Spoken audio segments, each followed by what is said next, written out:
Okay, I think our 10 minutes are up.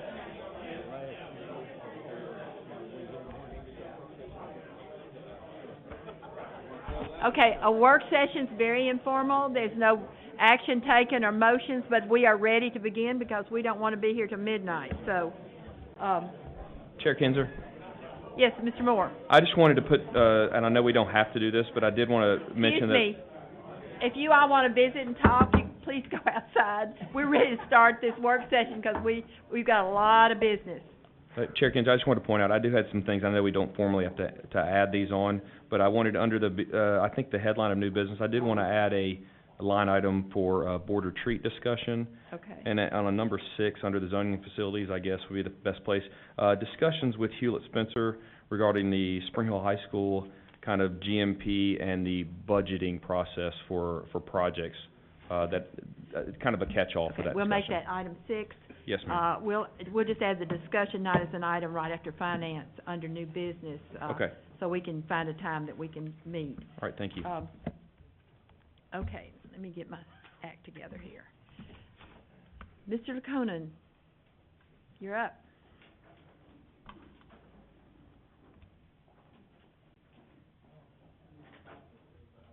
Take it. How's everybody doing? We've got the 141 fund financials attached, the revenue expenditure report, our cash report and sales tax report. For the first time in a long, long time, I can't remember the last time you've gotten to see the food service financials. We've attached the food service financials. Happy to answer any questions. I do think that we are on track at this point in time to meet a lot of our budget goals. I do see us going over in some line items that we had pre-planned to do some things, but also I think that there are line items that haven't been spent that can cover those others. Okay, are there any questions on the financials? Mr. Moore? So 2 things. One, on the, is there a reason we haven't been seeing the food services part? They just hadn't been presented for... Can we get back to having that included every month, if you don't mind? That's what I was starting, yeah. Okay, thank you, I appreciate it. You got Second it. thing, can we go in a little deeper on the shortfalls you're talking about?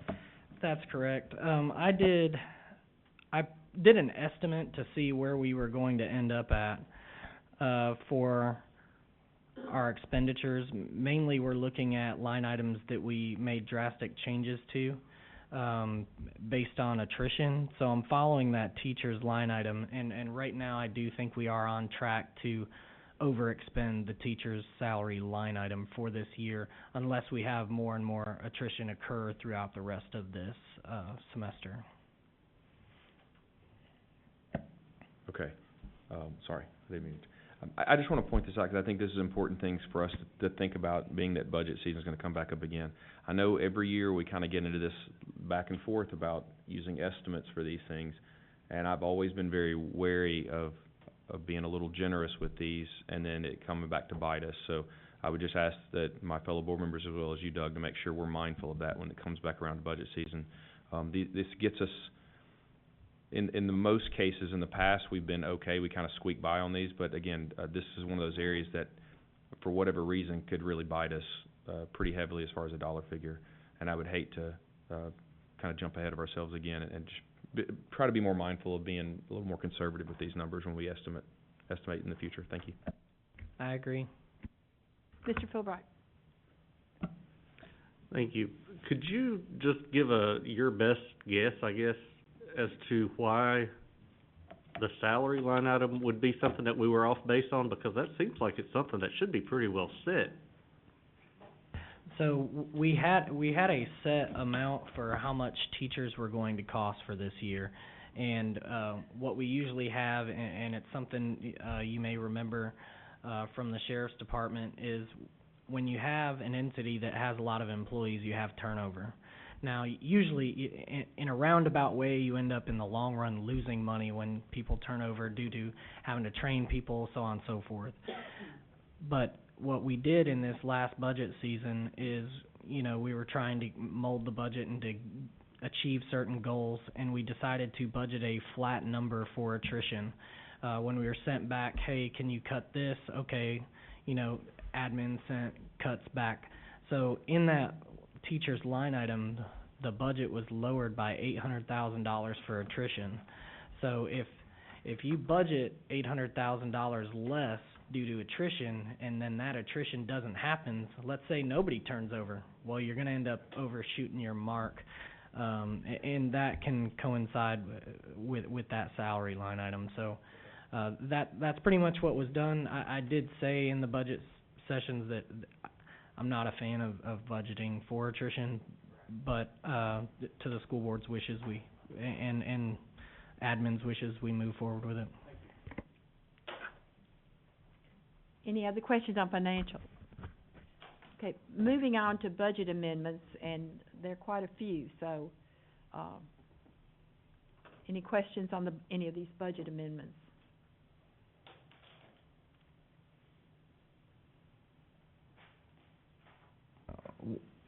May I? Yes, please. One thing I would like to say is that you can see it go from 9084 to 9086.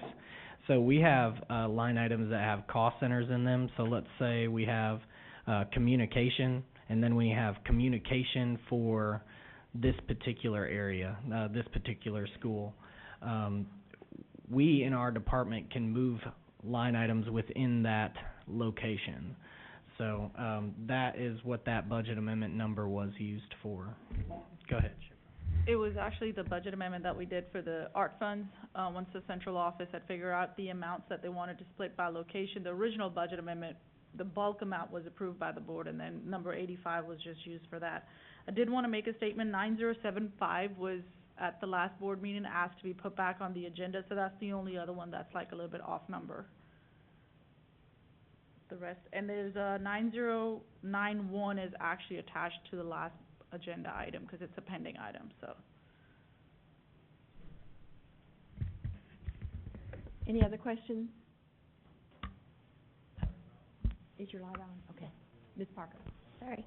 I guess on the plaques, I do think it's very nice and generous to give those out. I'm just curious if that was the plan from the beginning. 'Cause I feel like that was a push all of the first semester. So why did we not have that included in the budget in the proper line item?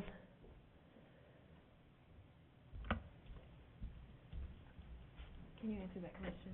Oh, what do you got? Yes, ma'am. What's up? Ms. Parker, you want to ask it? Sure. On the plaques, was that the plan from the beginning to provide plaques to the community partners? I feel like that was a push all of the first semester. I'm just curious why that wasn't included in the budget since the budget started July 1st. Gotcha. So, no, so working with the pastors on getting more congregations to support schools is something we wanted to do, but that decision came in mid to early fall, around what's something we can do to physically signify that we have partnerships between the schools and also the churches. And so through a conversation with the pastors that I meet with, about 6 or 7 of them, we came to the conclusion, well, what about like if we got plaques that showed at the school there was a physical partnership with the organization, and then at the organization there was a physical partnership with the school. Then the congregation would probably feel more, oh, wow, we really have a partnership. Look, we have a physical representation of it. And so that's where that came from. So it wasn't in during the budget time, no. So that was a suggestion then of the pastors? It was a suggestion of the pastors and then collaboratively talked about between the pastors and myself. Okay. Yes. My only thing is, my understanding is that a lot of these schools are doing like food programs, backpack programs, and I just wondered if, a donation to pay for our students' food would be more beneficial than hanging a plaque up on the wall. If we're really trying to do what's best for students, I don't know that I would feel like for my church that was the best use of our funds, to take care of students.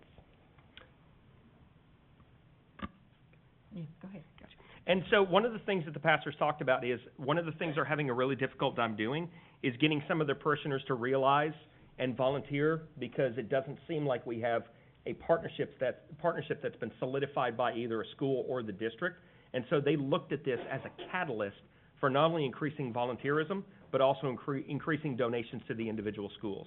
So really what I'm looking at is, this is a small investment which could yield much larger rewards. That's really the idea.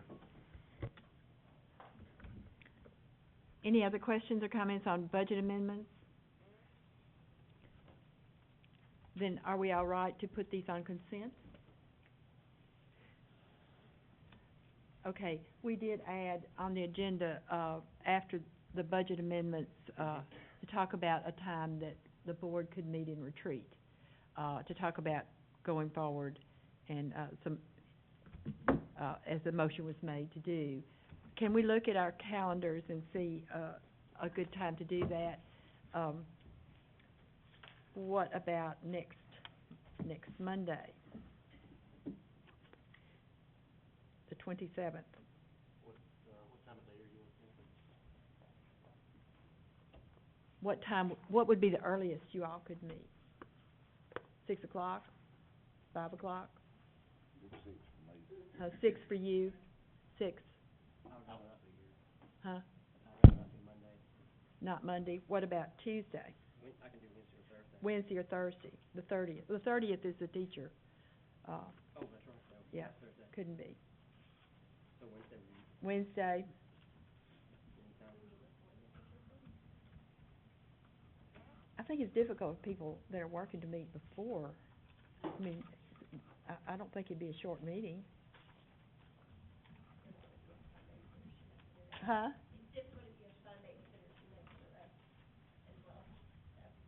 Well, the teacher's thing is at 6, so I would think if we met early,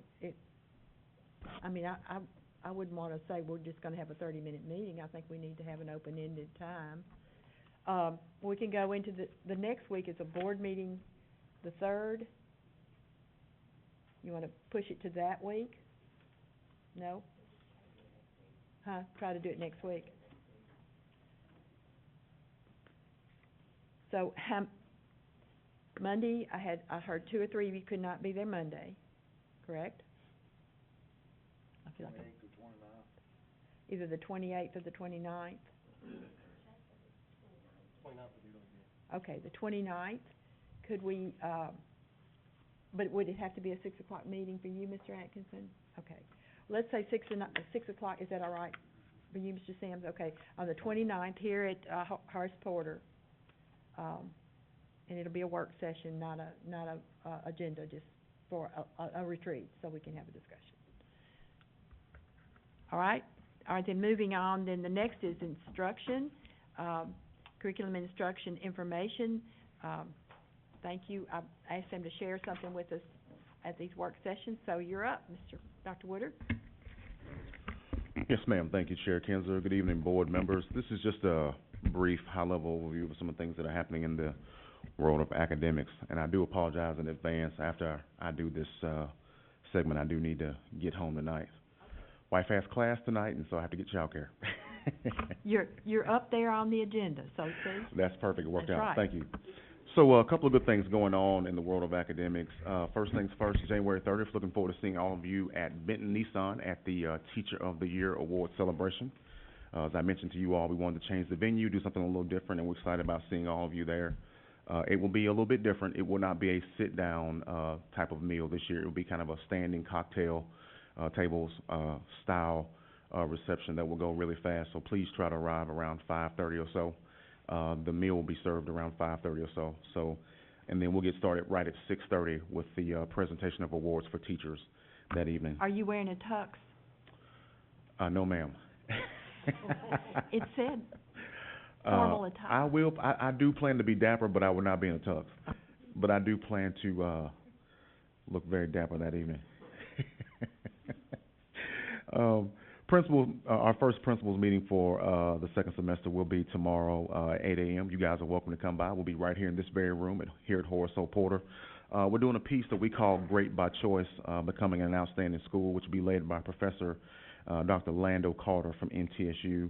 And then, also in the afternoon for principals, we're doing a segment that we call Emerging Issues for School Leaders. And we'll be discussing, recognizing signs of mental health, for employees. We'll be looking at the issues with social media for employees, and we'll also be reviewing some things around workplace harassment, a refresher around that. On the 28th, we're going to have some training for our middle and high school counselors. School counselors will be trained in the course request entry process as we begin looking at building master schedules for the spring. Before you know it, it'll be time to build master schedules all over again, and so we're getting ready. Since we're using EduPoint now, we have a new software platform. This is the first time that we will be building schedules in that new platform. We're going to have some training for middle and high school counselors on the 28th, learn how to use the Student View platform. As we move into February, which will be upon us very soon, we start with student registration, and we're going to have our 8th grade visits. So our high schools will be hosting visits of our 8th graders over to the high schools to talk to them about their career pathways and to talk about their academic options as well.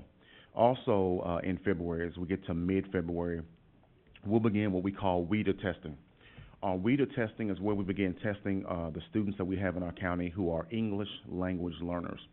About 4.5% of the students in Murray County schools are English language learners, and they begin taking their assessments in February. And then 2 months later, we begin with the end-of-course assessments and Teen Ready, all again for all of our regular students. So that is just a brief, short, down and dirty, quick overview. Thank you. Thank you, Dr. Woodard. Any questions for Dr. Woodard, quickly? Okay, your work is ahead of you.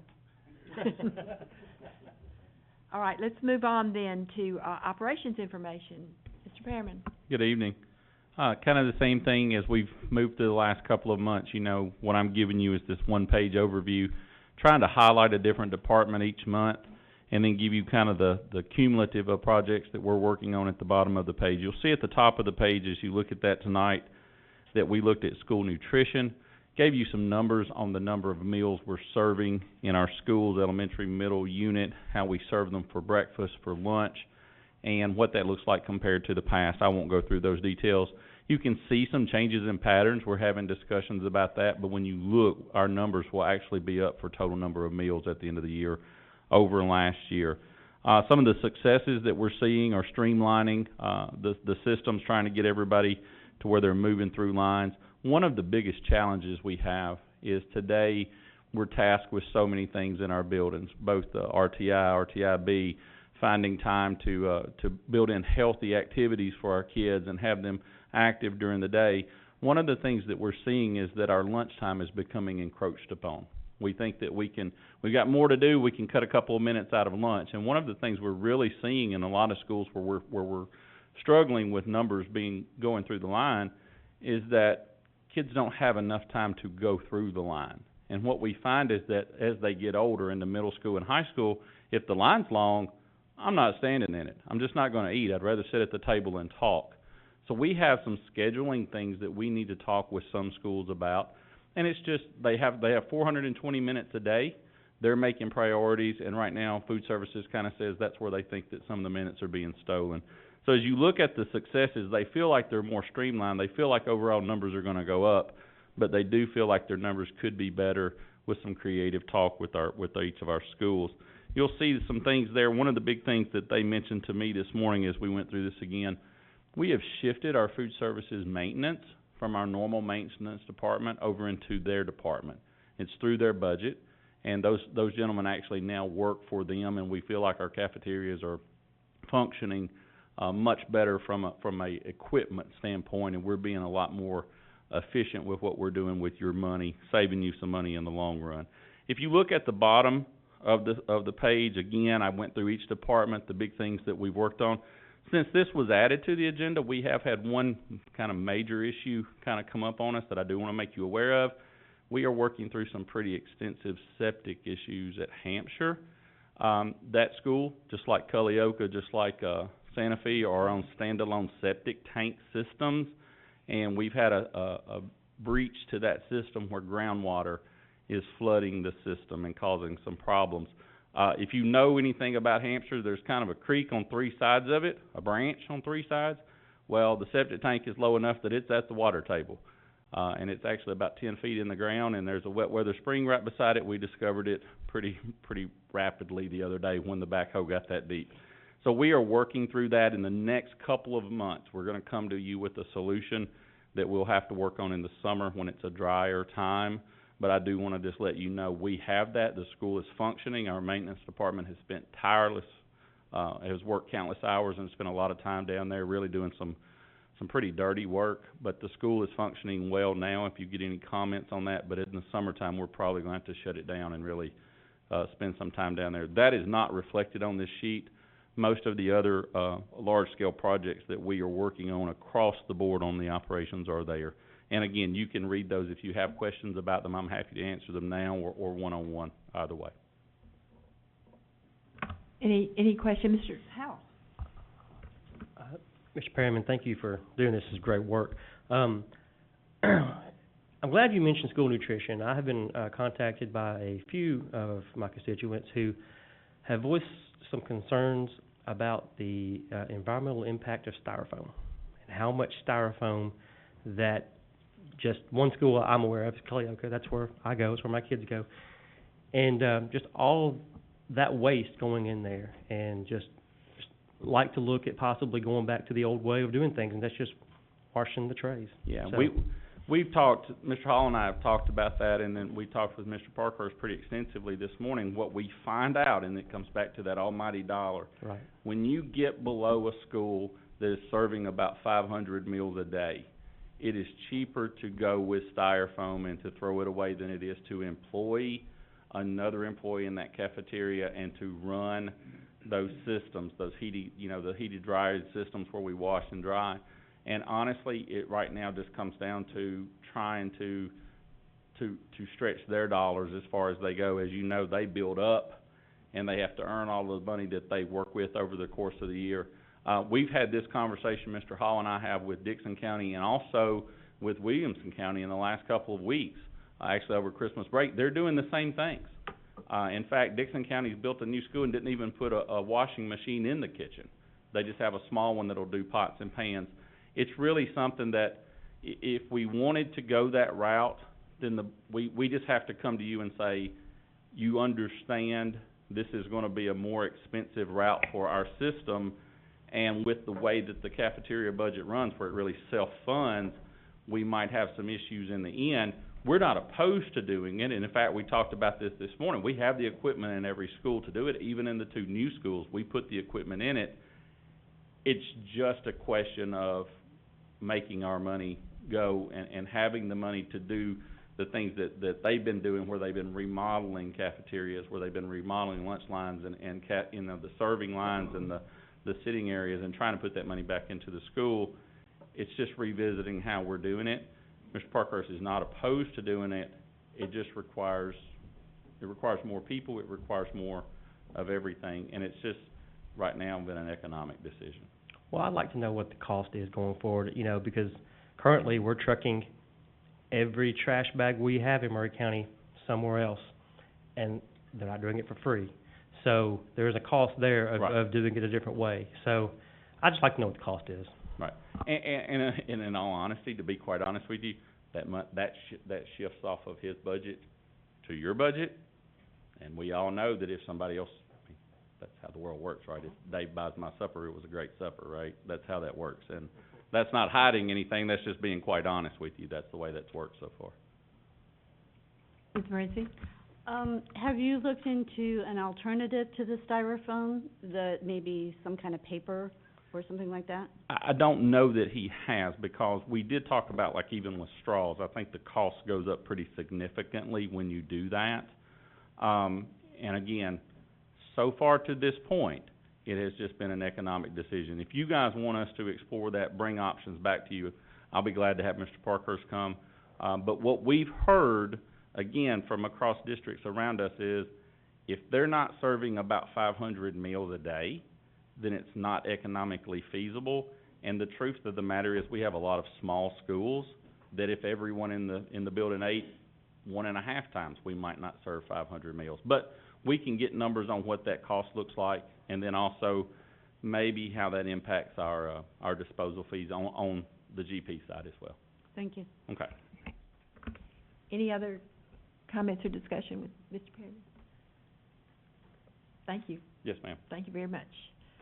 Okay, next is capital projects report. All of the reports, all the way down through the train report, are just FYI for you. Even the capital, project cost report, those are just things we give to you each month. There's not been a change. The train, pact is going well. We're still earning money back at a relatively high rate. So it's just kind of the same thing we've given you. It's just information for you to look through. Okay, so then next would be the filter replacement bid? Yes, ma'am. All right. I'm gonna ask Mr. Hall to speak to the filter replacement bid and then also the, fire alarm bid at Santa Fe Unit School. Do you want me to explain, or do y'all have questions first? Are there any questions? Do we need explanation? Are we good with it? Put it on consent? All right, they're all saying yes, so you did a great job explaining that. Way to go. All right, and the next one is the fire alarm system at Santa Fe. Yes, I'll explain that one today, since you all just got it today.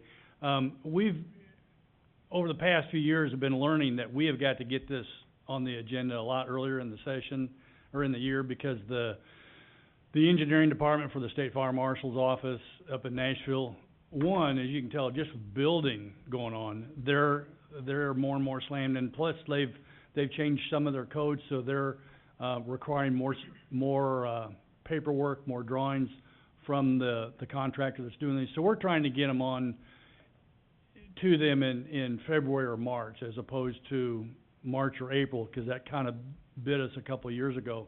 So today, with the help of the purchasing department, we've got that as a 10-day in the paper, and so we opened bids today, and we had 2 bidders present a bid, a sealed bid. One was with Beacon and one was with Proventia, and Proventia was low. And I believe also probably the best bid. They've done the majority of our installs. They do our monitoring right now. They're local. So that's what we're suggesting, that be approved for Santa Fe. I don't know if I even mentioned that. It is Santa Fe. Okay, yeah, it's, a lot of our systems are just getting older and older, and some of the equipment is getting antiquated, and we'll probably have another thing that we need to approach you in a couple of months. Some of the communicators, as you notice in our cell phones, that used to be 3G, then 4G, now it's going to 5G. Well, all of our communicators are, an IP/cellular, and so some of those cellular communicators are getting antiquated, and so we may have to replace some of those. So that's all I have for Santa Fe, though. Any questions about Mr. Sims? I love Proventia. I think they'll do a good job. Was Proventia and Beacon even quoting the same thing? I mean, Yeah. their bids were crazy apart. I mean, Unless they got some gold wire in there, but no, we all went on the job walk at the same time. okay. They all had the same information, so, maybe the difference between someone who's familiar with what they're needing to do and someone who wasn't. Any other questions from Mr. Hall? Can we put this on consent then? Okay. Next is the Battle Creek land parcel boundary. Yes, ma'am, you'll see there, we've attached a map for you. We have been working on this for a couple of months now. If you remember, part of the agreement with the county was that we would look at designating an area of land and going forth with a survey to, talk about this is what we would pass on to the county, so that they could go forth with the road and with the park systems. We've kind of been around the world to get back to where we were. If you remember, we brought you a survey number, an amount to do a survey, and everyone thought it was pretty high.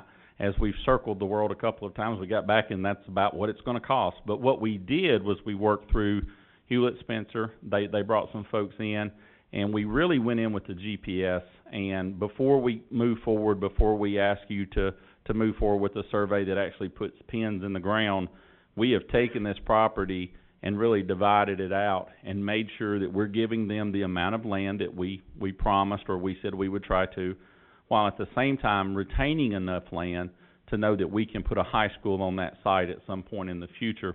If you look at that, you can see the highlighted area. It kind of looks like Texas as I look at it on this map. That is the land that we've designated. I believe it comes out to right at 88 acres that we would be moving over to the county. You can see the road, the future road that we hope to be built would be through there. Also, down on the lower side, just to the north of the middle school, you'll see the open area of land that would be the future site for the high school. Now, what they did was they took the footprint of our current central high school building. Now, we know that moving forward, that's a unique design. It probably would not be the design that we would build on that site. However, it's equivalent to the size of a school. They're about the same. So they took the footprint of Central High School, laid it on that site, made sure it would fit not only the school building itself, but the parking lots, the roads that it would take to circle the building, and then also the ball fields that would be required up on that side as well, because we would have additional fields. We have enough land we're comfortable with, we can move forward with our site. The only question we brought up, and we've talked to Mr. Wooliver about this, from you tonight, we just kind of, and I'll let him explain this, I think we just need an okay to send this to the commission. I don't know that you have to formally vote on this and say this is what we want to do. We need to get an agreement with them. The only question we've had is that in this drawing, and we can have this change if it's your desire, the road, the property under the road, and this survey stays with us. Now, we've voiced an opinion that we have a concern that down the road, if the road gets built and something's wrong with the road, if the land under it is ours, we could have someone come back and say, well, that's your road. We can have that altered to where that's included in the donation to the county. That would honestly be the recommendation that we have. Mr. Spencer says he can have that done to where we include that. It's going to go to them, and then they may come back and say, well, we don't want the land under the road. But I think that's where we are. The shape of the land, the boundaries, we are very comfortable with. It meets the agreement that we had with them. It meets the agreement and leaves us enough to do what we need to do in the future. The only question I think for you is the land under the road. Ms. Moritzi? I agree with you, because I know that there may come a time when maintenance on the road is a problem. And if the road is on our land, that they could come back and say that we have to do maintenance on the road. So I would feel better if it was on on the county property. Yes, ma'am. I just want to echo that. I mean, I think we clearly need to move all of this over. I know that was one of the concerns as we looked about this, even the short section. Although, I guess the question I would have is, how much of the road are we talking about? What we would talk about is probably from the elementary school site back to Hummingbird Lane, the actual drive part, and then also, you know, the road just kind of ends at the elementary school right now, and you just got a big pile of dirt. From that point on, you would see the elementary school is drawn in there. I think that line would just go straight over and join the other side of the road. I'll tell you where I would be coming from. If it were me, I'd want to see it from the edge of the property to the edge of the property. And I know that gets a little weird. Even in front of the school? Even in front of the middle school. But I know that's a little weirder. But at a minimum, what I would like to see, especially considering if you look at the top edge of the property up there, I would like the road in front of the elementary school all the way to, I guess, just over the creek where the bridge area would be, at least that entire section. And I'll tell you my rationale for that would be simple.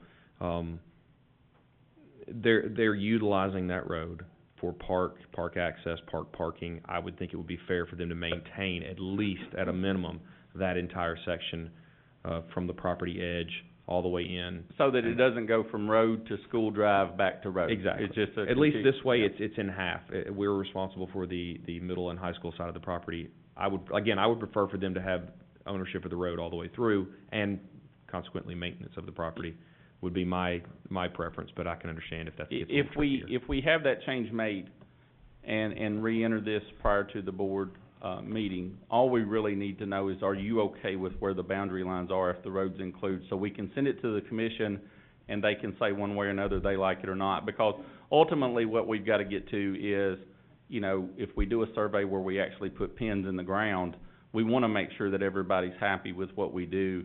Am I saying anything wrong there, Mr. Wolver? Or do they need to take an action other than just say, we're kinda good with this, we're not good with this? That's exactly right. You need to approve it preliminarily at the board meeting and just let us be able to pass it along. And we can get that done before the board meeting, if you're okay with us doing that, altering it to where the road is in that drawing, and then we'll just have it on there for you that night. And just to clarify, there won't be any deed that takes place until you all are, or we're further down the road. You all have approved the road and bridge designs, and then at some point down the road, then we would look at the deed process. And Mr. Hall's got a great point, Mr. Moore. If we did not say road from Hummingbird to Malon Moore, then we would have to allow them an easement across our drive to connect to their road. So I think the simplest thing may just be, see, we're gonna give you the road all the way through. I would love to hear other board members on this, but my preference would be to go that direction. And it's simply, we are not in the business of maintaining roads. I would like to let them handle maintaining this from that day forward, and let them deal with it. And our thought was not to say that it would ever come to it, but you guys know what we've dealt with Cleburne Road in front of Spring Hill Middle School for a long time. We're just trying to avoid that type of situation, so. We'll make that change and have this on there for you if you're good with it. Mr. Atkinson? Well, I was gonna iterate what David said. I'm good with it from, Hummingbird all the way to Malon Moore, 'cause, like he said, we're not in the business of taking care of roads. Okay. They are, so. We'll have that for you. Okay, I don't have a problem with either, but I do know when the deed comes, we did make sure, I was at the commission when they had, some of them discussed wanting to sell land, subdivide, that sort of thing. We're not giving this land to them to do that sort of thing. And that was my other question, Jake, so I know this kinda gets into that. Are we anywhere on starting to work up a process? 'Cause I would, and my preference would be to go ahead and have some language ready so that when we have the drawings, we can kinda present it all at once, if it were up to me. And that was part of the letter of intent, that there would be no commercial purpose on this donated property. So we'll either incorporate that into the deed or have a separate agreement. But, yeah, that's something that Mr. Murphy and I can kinda work through as the process goes along. But really, I wanna make sure that you're to that point. I wanna make sure that you guys agree on what's gonna be conveyed, they agree on what they're gonna be accepting, and we've got a road design and a bridge design that you can live with and a timetable. So at that point, yeah, I don't think the language will be a huge issue. And I think we've already laid the groundwork for that in the letter of intent. Sure. Just one thing, just so you know, when we come back to you and it is time to actually put pins in the ground and we agree for that survey, the cost for that survey, as we've worked through this, is that high cost that we weren't really high with earlier, which was about $8,500 to $9,000. That's the cost that we're getting back. So when it comes time to actually put the pins in the ground, it's a little bit more, I just want you to know when we get to that point that's a higher cost than we thought it was gonna be. It's a really expensive bridge. Yes, much, we're getting out good on that, yes. Yes, we are. Thank you. Well, and it's on tape, video, everything that you've told us that. So, thank you so much. And I assume that all of you are in agreement that we'll include it as we've talked about here, so. All right, let's move on then. I know it's not on the agenda. It's just a question that's come to me, and Dave, I think that you can answer this. In the Mount Pleasant High School Theater, they're looking to put that door in there. As it stands right now, there's no stage left. So during a theater production, they have to, everybody has to go off one side of the stage, which makes it really difficult. What I was told, and I don't know how, but that it's like $10,000 to put a door in. It could be, we anticipated giving them at least a good number to shoot for. It could be in the 7,000 to 8,000. It's gotta be a fire rated scenario, so it depends on what kind of door we select. And that's something that the theater, that the high school has to pay for themselves? Well, we don't have it anywhere in our budget.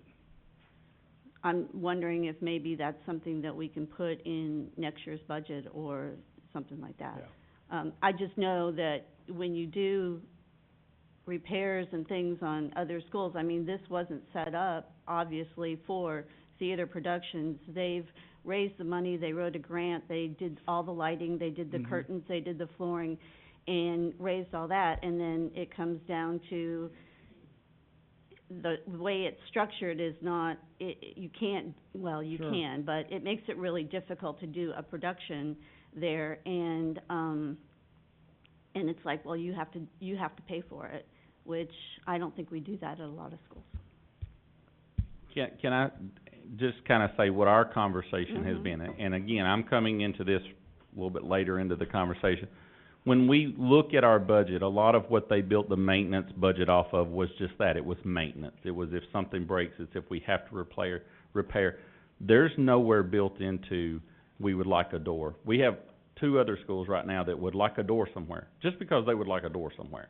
Sometimes it makes sense, sometimes it's because they just would like a door somewhere. We've had 2 conversations that, one, moving into a new budget season, we need to present you that we do get those types of requests. The second thing is, we sometimes are taking the look at it, and I hope I'm gonna tell you this, I want you to know this, but this is our mind thought. That makes sense, but we have sometimes requests, we'd like a window in this wall. And what our conversation has been is you are building buildings that have a 50 to 60 year lifespan on them. Some of our buildings are in year 1. Some of our buildings are in year 48. But regardless of that, I think as a district, it is our obligation to look and say what makes the most sense for the district to spend the money on. Honestly, a 50-year building could have 20 to 25 principals.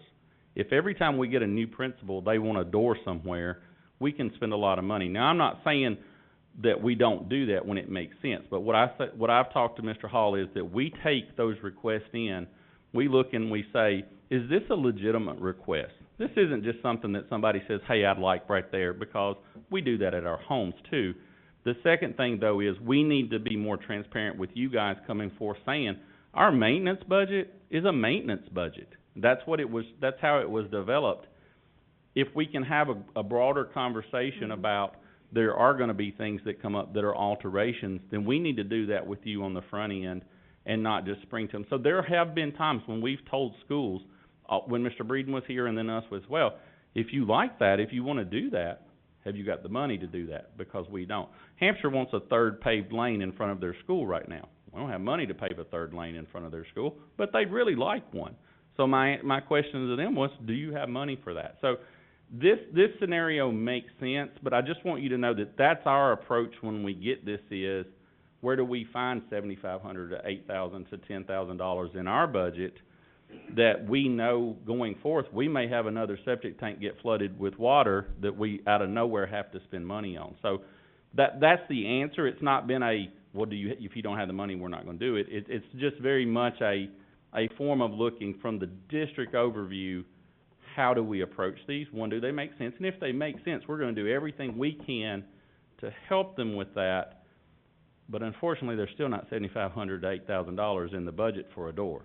And I understand that, and I'm not asking you to Right. do that, but I also know that we are spending millions of dollars to build, theaters in these other schools.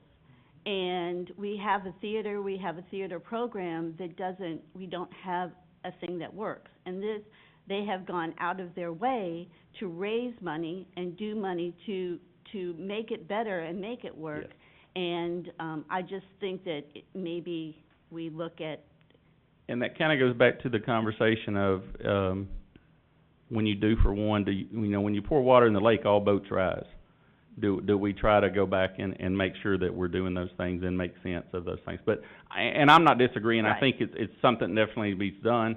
Our answer has just been, if we get closer to the end of the year maybe and we have money, that's a conversation, but in January, No, it's a and I harder thing, so. understand that, I was just I didn't know how that worked. And when you say you don't have that type of thing in the budget, that it's maintenance, I Yes, do ma'am. understand that. But I think that that's something that we could look at in next year's budget, that these things do come up, especially for our older schools, where we have an older building, these students and teachers are in this older building, they're making do. Yes. And yet, when they need something like that, it's, we don't have the money for it. We've got a list of those things I know you do. that we can bring to you. But anyway, just a good conversation. Okay. I just wanted you to know what our thought process Okay. has been. And I we're- understand it. And we're I'm not, really you know. taking the, what's doing right by you and your buildings, again, whether we're in year 1 or year 48, we just wanna do right by what you've given us to work with. So, Okay, thank you. thank you. Okay, thank you. Okay, moving on to policies. Excuse me, I Chair didn't see- Kinzer, we had another item we had added on there, if you don't mind. Oh, we did, and actually, I've been staring It's an at it, imaginary and then thing, I just sorry. went right off. So this, if I can just go ahead and run with this, if you don't mind. This one is actually something we kind of talked about in the past. This was discussions with Hewlett Spencer regarding Spring Hill High School, but kind of broader, the GMP and, the budgeting process. Could you step on up here and grab a microphone, if you don't mind? The reason I wanted to, and I've brought this up several times as we have discussed the GMP, as we turn numbers over to the county commission for funding.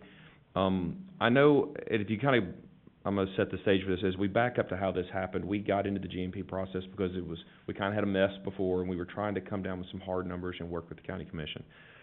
I think unfortunately, over the last few years, that process has kind of been a victim of itself, and we end up spending a lot of money to come to a budgetary number that, in my opinion, and that's kind of the reason I wanted, Jamie to kind of pitch in on this one, is that I think we can, as a district, come up with a working budget number without going through the expense of doing the GMP process.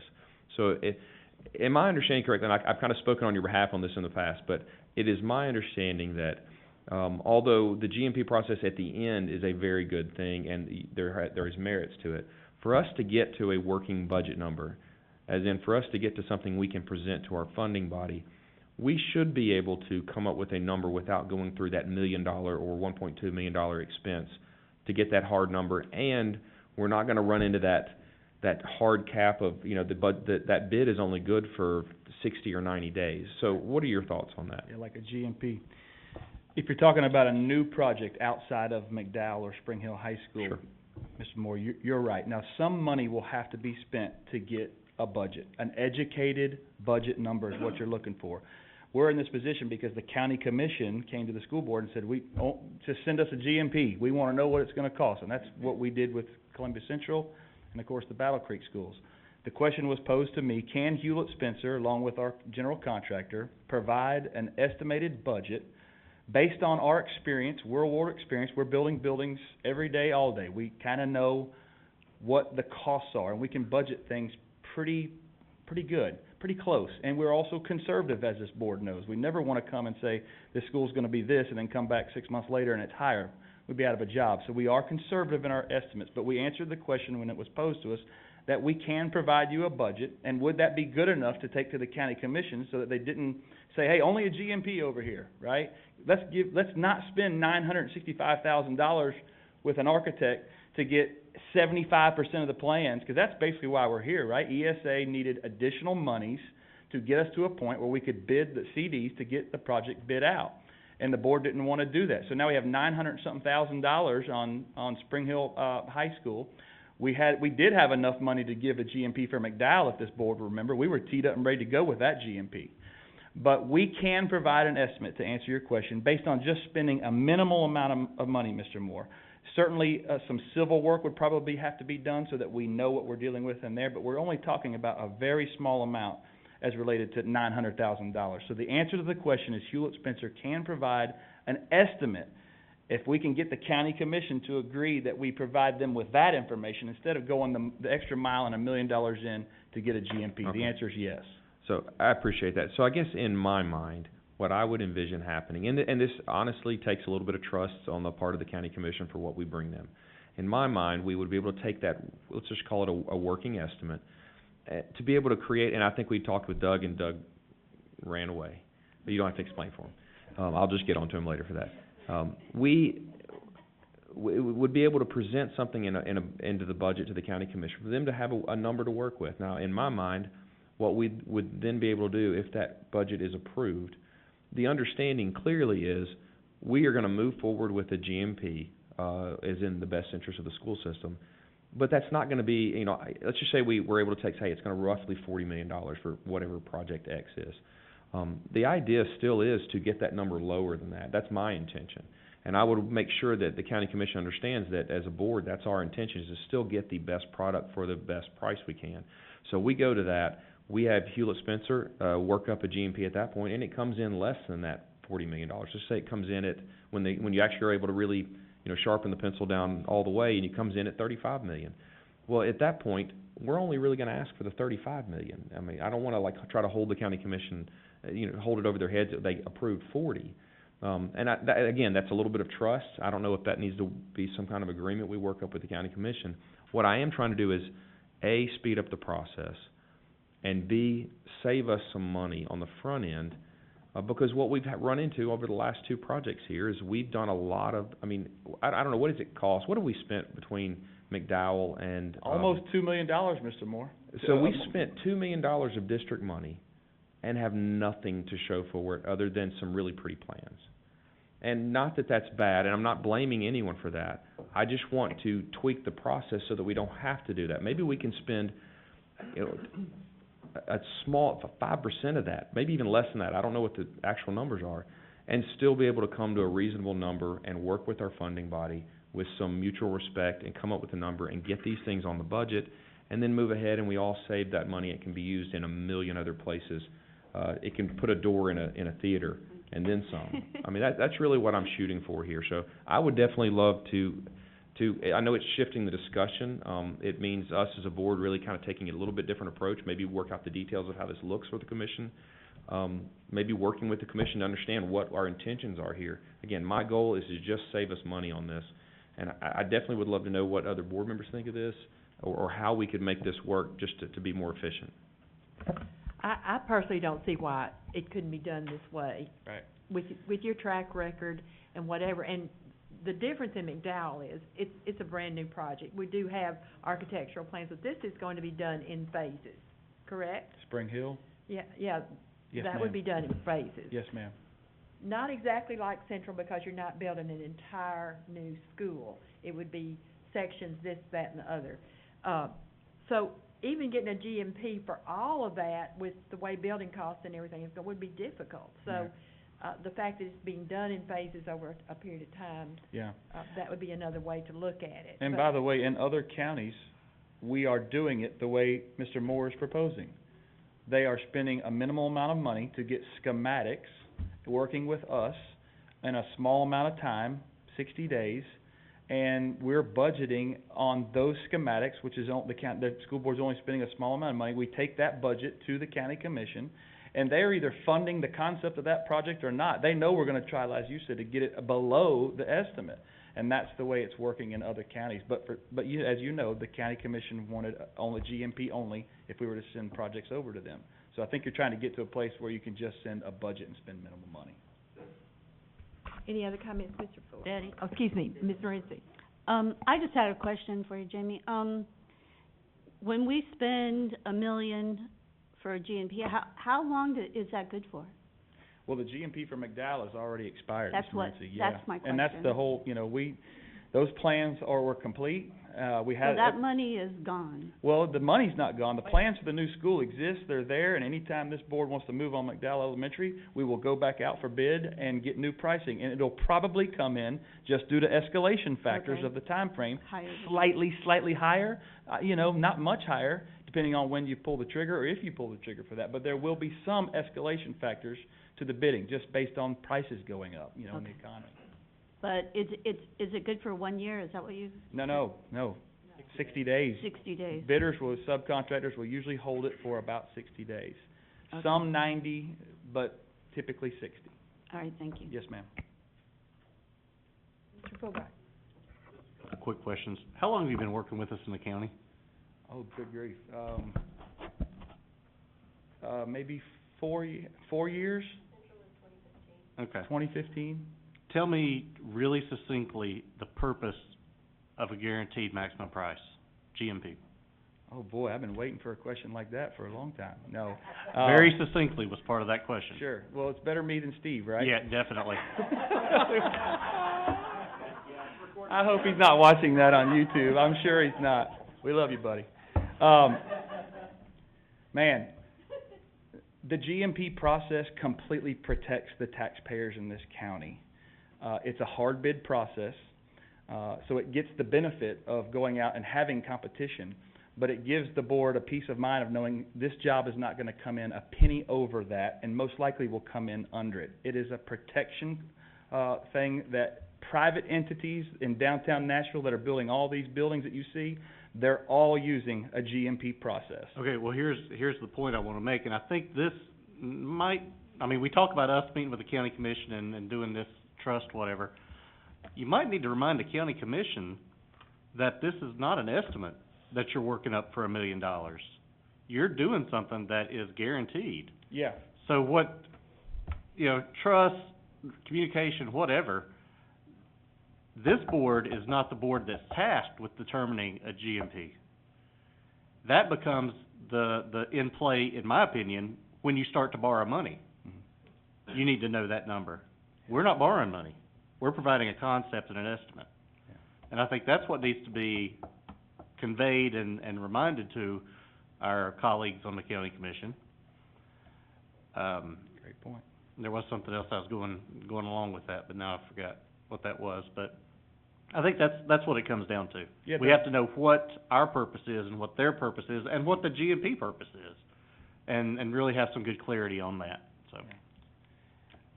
Yeah, if you wanna know the opposite of what a GMP process, who was around before we got in town and remembers the fights between the contractor and the architect standing right here. I was in some of those meetings 5 years ago, because of change orders, finger pointing, and every time the architect asked the school board for money because they ran into this, or the fire marshal added this, or we found a sinkhole, whatever it may have been, the school board stroked the check for it. So, our process is the opposite of that, and protects you, and there's value in it, you're right, appreciate you mentioning that. Okay, any other for Jamie? Thank you so much.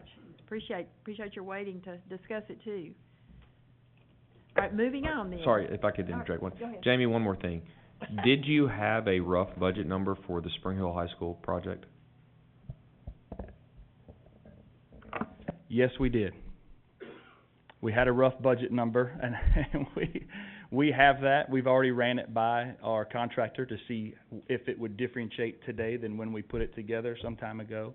And really the answer was no. I mean, if there's a variance, it's very small, and we would all feel comfortable sharing that. So if the board asks us to bring that to them again, we'll be happy to do that, the budget. Now, remember, if y'all remember, and there were different routes y'all were going with Spring Hill High School. There was a smaller version of a job, then do we fix it all because that school was programmed so wrong? You remember that, and there was all kind of different things. So we have information on, it's almost like an a la carte menu. Here is the budget to do everything that ESA recommended, and then here is what it would take away the numbers if you don't do this, and you don't do this, you don't do this. We have all that on paper, and if asked, we can present it to the board again. Could I have that included in the next work session? Yes. All right, thank you. So that would be in the February work Yes, session. please. We'll update it and make sure it's ready to present. Anything else? Can I say one thing? Sure. Just along that line, and I just feel it's our obligation to say this to you. We're coming to the end of the Battle Creek job, and we are trying our best to get every penny. We've had questions about lights, we've had questions about scoreboards, we've had questions about parking that didn't get done. Just remember as we move forward, I think this is a point to remind them, you asked for more money for that project than you were given. The commission said, oh no, I think you can do this for $1.5 million less than you tell us. So go do this. And so what you end up with is a beautiful site that's missing some parking, that we're really skimping and probably didn't put the athletic facilities are nice, but they're not what they should have been with the thought that a high school is gonna share them in the future.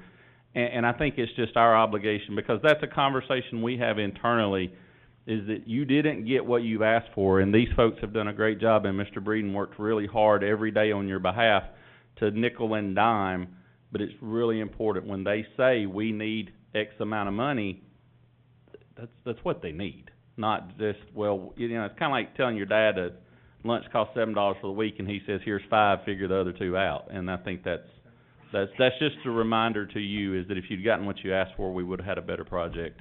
Although it's a great project, it would have been a completed project. Okay, Okay, next on the agenda then is the final adoption of policies, well, you can read them, 1 through 10 there. They've already been, for the required amount of time, so that would be on consent, correct? No, Ms. Parker? I was just gonna say, can you pull out the trauma-informed additions?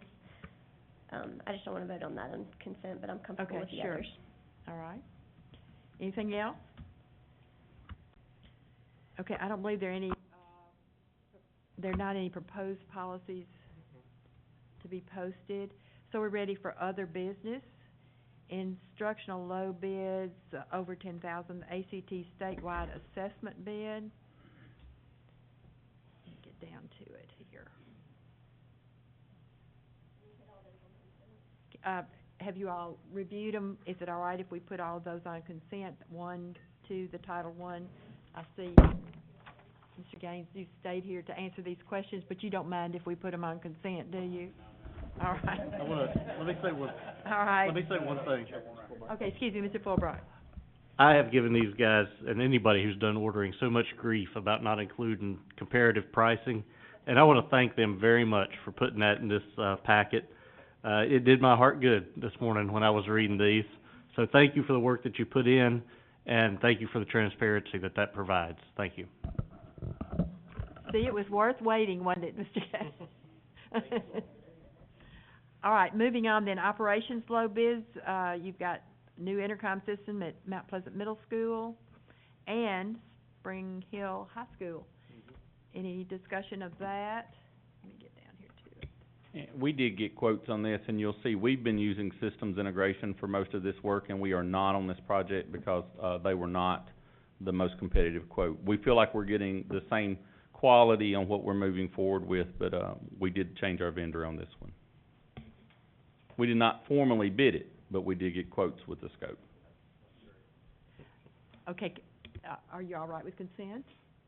All right, purchase of laptops for Battle Creek Middle School? Any huh? 1, 2, and 3, okay. Okay. Next is, I'm sure that's just an FYI, the quarterly strategic plan update. Any discussion about that? The next one is the school board community feedback survey. Hope all of you reviewed that. That would be an FYI. And then no, okay. Excuse me. I need to get feedback on the questions asked. Do you want to keep the questions the same, or do you want to go with different questions? That's all I need to know. Same from the last 2 years, yes.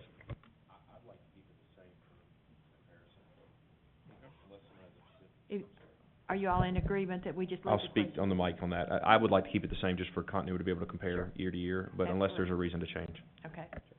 All right. So we'll just leave that as FYI. Then the last one's a reclassification and new position in human resources, which also contains a budget amendment. So, Scott, do you want to speak to that? Yes, good evening, Board.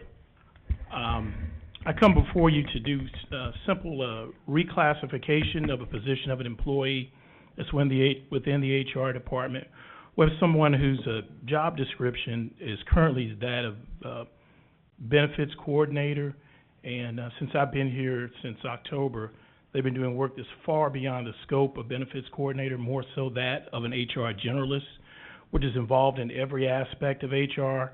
And since they're so proficient at it, I have to draw the conclusion that they've actually been operating out of classification for some time. So that's not fair to the employee to have the employee doing work that's way beyond the scope of their job description. And kind of where we are in the HR department, we have people who are relatively new to the HR department and generally new to the HR profession, period. And this person is more so the lead person within HR. So I want to reclassify that person's position to HR generalist and keep them doing the duties that they're currently doing, but compensating them for doing those duties. It's very crucial in our HR department now that we stabilize the department, and this is a key component in stabilizing the department, maintaining the person who has the most experience and has the remaining institutional knowledge in that position and compensating them that for what they're actually doing on a day-to-day basis. right, any discussion? I'm pleased at the work you're doing, Scott. I think that Thank you. you're great, and just getting into the weeds like you have, and trying to straighten out a lot of things that we've been wanting to have straightened out over the past couple of years, and I know it's been daunting, so I support this. I don't know how other board members feel. Mr. Fulbright? Just two quick questions. Yes, sir. Is one of the budget amendments one that's listed this month? I believe, It's listed there. It's attached. Okay, but it's not in what we put on consent agenda. Holy cow. The other question I had, this refers to a new position. Is that because of the reclassification, or what's going on there? yes, anytime you do a reclassification, you're taking that person away from the benefits coordinator position. That position will exist, but there'll be no one in it, and you're moving them into another position called HR generalist. Eventually, what this department has to do eventually is to move away from what are called specialist positions and have people take on more knowledge in HR and to take on more responsibility in HR, because you're not going to be getting new people. I don't believe we're going to be getting new people, but we've got to be able to train and build up the people we have now to be able to take on more capacity. So this is a key component in building the capacity of the current staff. Will this put us in a position next year that we'll have to be adding an employee to the central office? No, you'll need to, because you're losing the position of benefits coordinator. So that position will be Yeah, there'll be no one in it. Okay. Yeah, there'll be no one in it. So you'll have the same head count, but That's all I needed to know. yeah, you'll have the same head count. Thank you. Mr. Beaver? Thank you. Yes, sir. Do you have a job description for a generalist? Yes, I do have a job description for a generalist. So we already had that job description in your organization? 'Cause No, I've never I'm heard of sorry, it I before. misunderstood your question. I've never heard of it before. No, I misunderstood your question. No, we do not have a job description currently at Murray County Public Schools for HR generalists, but obviously, quite naturally, there are HR generalist job descriptions, and we're going to construct an HR generalist job description for Murray County Public Schools that this person will do. In other words, this person will know what their new duties are. I've already briefed them about what their new duties will be. It's essentially doing what they are doing currently, because they have been operating outside of classification, which means, in layman's terms, they have been doing work that technically they had no business doing, because it was beyond the scope of their job description. And because they're so proficient at doing it, I've surmised that they've been doing that for a long time. And in other words, they have probably been doing this type of work for a long time, but not being compensated for it. So you will guarantee that we do not go through times like we did a couple, 3 years ago, correct? I will say this, I loathe incompetence, I loathe mistakes, I believe in policy and procedure, following that to the letter, and if we make mistakes, figure out why we made the mistake, and do everything in our power to correct those mistakes.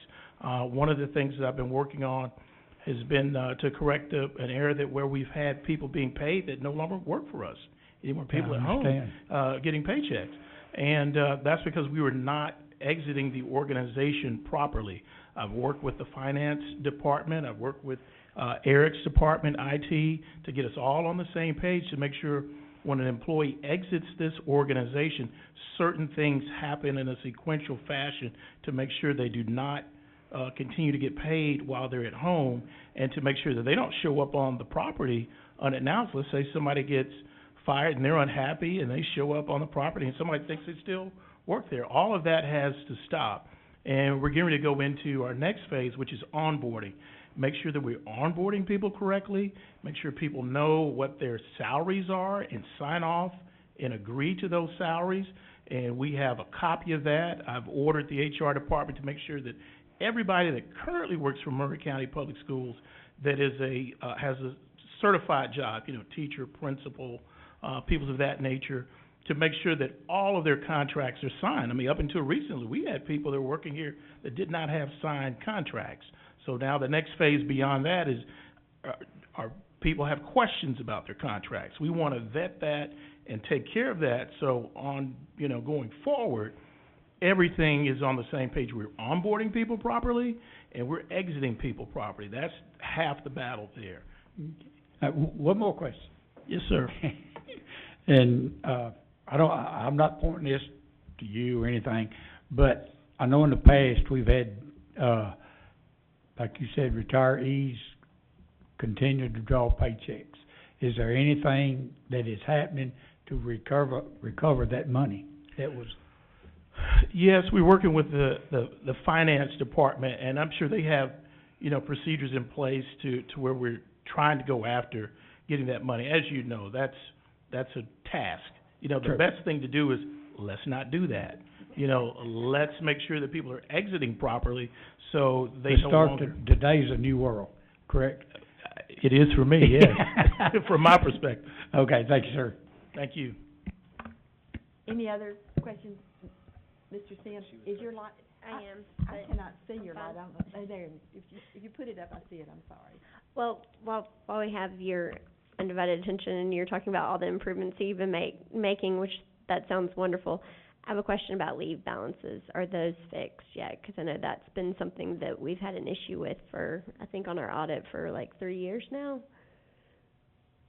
We have not fixed leave balances yet. The way I approach work is dividing things into a project and getting all of the people who are touched by that project together in one room and to figure out how we're going to tackle this. I've had some discussions with Doug about leave balances, and you got to keep in mind I have to be brought up to speed about this. What's happened in the past, almost kind of like when you have an airplane crash or a train wreck. I like to reconstruct it, look at what happened, and then figure out where we need to go going forward. So that has not been taken care of yet, but that is in my top 3 of things to fix. Well, considering it's an audit finding, I think, there's audit issues there. I hope that that's something that gets pushed pretty high up on the list. The reason, getting Kronos that we've presented, Right. Our offices are working together to figure out, Kronos is already starting implementation now, because that's what Doug had presented, Right. the budget amendment, I think in November or December. So as they start the implementation, we want to start training the people to use it this semester, even though it's not gonna affect their payroll till next term. We're gonna try to get all the teachers, everybody clocking in or checking in and everything, start that. And there's been discussions between, like Scott said, between our office and his office is, how do you tackle a leave balance that's changed 3 softwares? Right. And is now in a spreadsheet for about 1,600 people. So that is something, like he said, we're still challenging on, like, how do you get to an agreement of, do you agree with your balance? Like, the only thing you can do is, and Kronos has the ability to do this, is you can project out a message to everybody. So the first time everybody logs into their login, we can say, hey, please go review this, and you have a pop-up and you sign off saying you agree with it. If you don't agree with it, then those people possibly could be. We have 5 or 6 different ideas that we've discussed, but Right. that's one of the reasons we picked Kronos, is because we have such a widespread group of people. How can we communicate with them? You have to clock in every day, you have to get to that spot every day. So that's how the county a lot of times communicates with us when they want us to do something that's HR related, is a message comes through Kronos, and until you hit okay or sign off on it, it's gonna keep giving you that every day. So we've been working, like he's saying, we're trying to tackle like project number 1. Let's try to make sure that when a person leaves his office, lets our office know. And we've I think the last month, since October, we've been going, and the last month or so has been pretty smooth since I started working for the district. So we had emails going back and forth about kudos to all the staff, because I think we're settling in finally, where, again, like he said, except for the lady who's mentioned in the budget amendment, everybody else in that office is new. And she's been training everybody else who's in there. In fact, there's one more person in that office who's been there, I think about 7-8 months.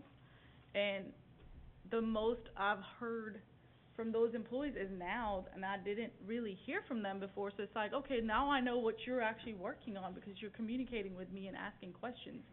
So as far as where the department's going, our offices have a meeting maybe once a week to kind of bring everybody together, and it's been good. That's But the awesome. leave, like That's I said, awesome. I know that Doug has mentioned to us before to have our teachers be paid what they're promised, and that includes leave. having their leave be accounted for and being accounted for correctly.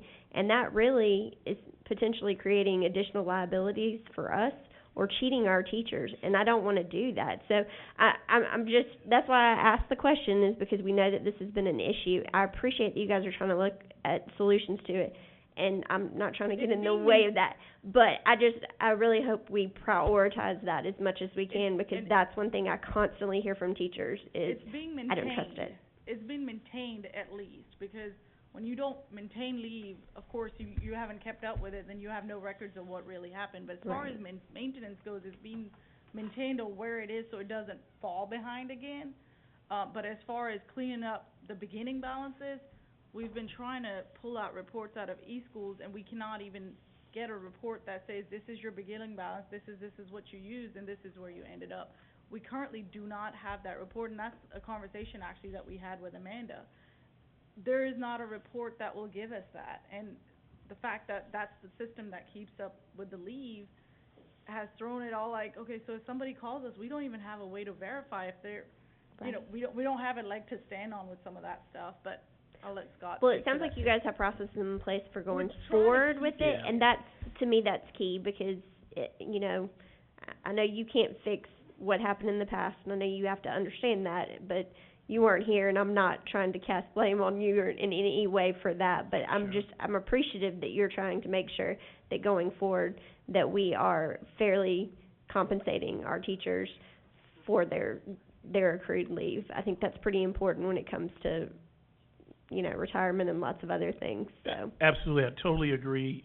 The main focus of the conversation between HR and finance is about, as we go into Kronos, not to put dirty data in Kronos. My dad used to have a saying about putting a lot of energy but going the wrong way. He would call that, son, you're hustling backwards.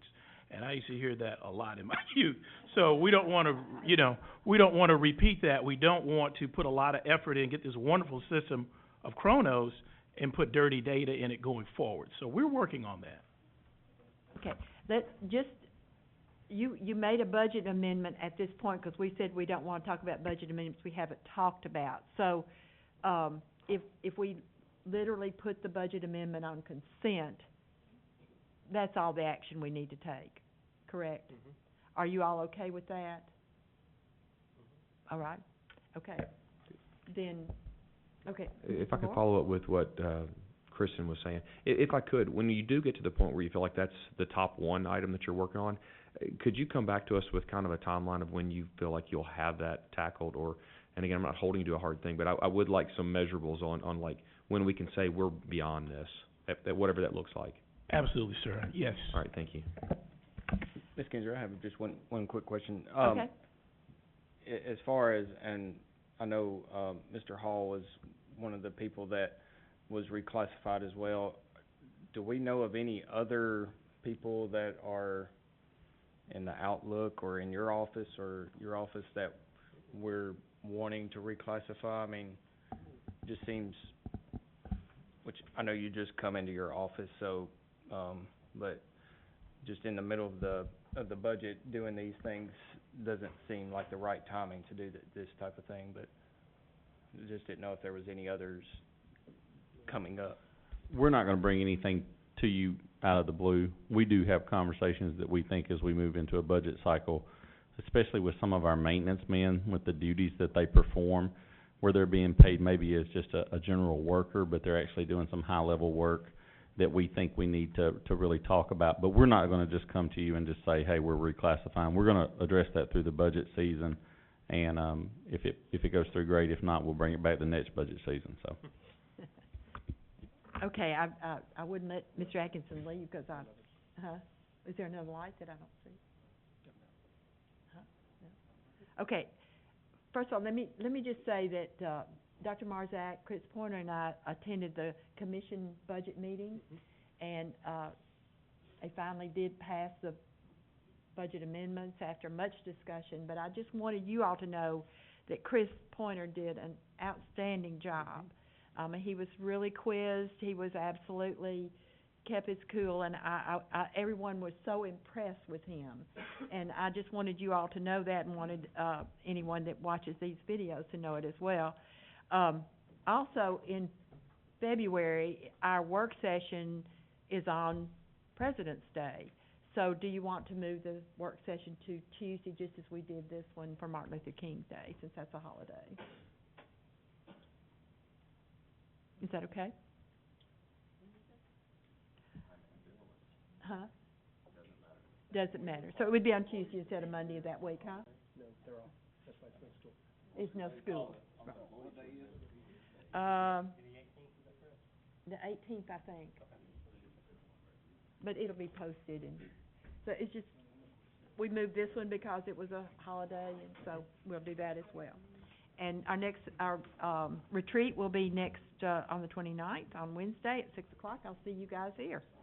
All right, have a great night.